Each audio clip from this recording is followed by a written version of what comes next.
দেখো অনির্বাণ, আমি গত 7-8 বছর ধরে বিভিন্ন চ্যানেলে আমি কিন্তু যথেষ্ট পরিমাণে চেষ্টা চালিয়ে গেছি মানুষকে বোঝানোর জন্য যে বাংলার অবস্থা কি ভয়াবহ। এবং প্রতিটি, তুমি মনে আছে তোমার সঙ্গে বহু প্রোগ্রাম করেছি, হুম।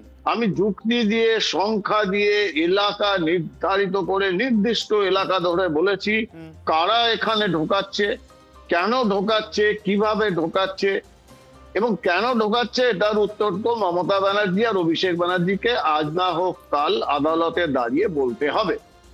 এবং আমি বারংবার যেটা বলেছিলাম দত্তহীন ভাষায়, তখনও আমি কোনো রাজনৈতিক দলে যোগদান করিনি, বিধায়ক হওয়া তো পরের কথা, হুম। কে আমি বারবার বলেছি যে সুস্পষ্ট ভাবে এটা মিউচুয়াল আন্ডারস্ট্যান্ডিং।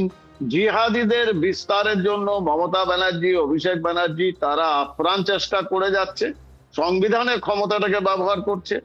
আর এই অভিষেক ব্যানার্জির হাজার হাজার কোটি টাকা জিহাদিদের যে হাওলা সিন্ডিকেটের মাধ্যমে ভারতবর্ষের বাইরে গেছে, এটা একটা মিউচুয়াল আন্ডারস্ট্যান্ডিং। হুম। কারণ জিহাদিদের লক্ষ্য জিহাদের অগ্রসর এবং তারা পশ্চিমবঙ্গের মাটিটাকে বেছে নিয়েছে, হুম। গজবাতুল হিন্দ বলো, সালতানাতে বাঙ্গাল বলো, সেই হিসাবে।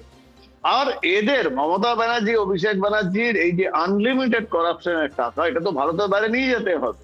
এবং সেই হাওলা সিন্ডিকেটটা জিহাদি, কারণ এদের বেস্ট হাওলা সিন্ডিকেট হয় সারা পৃথিবী।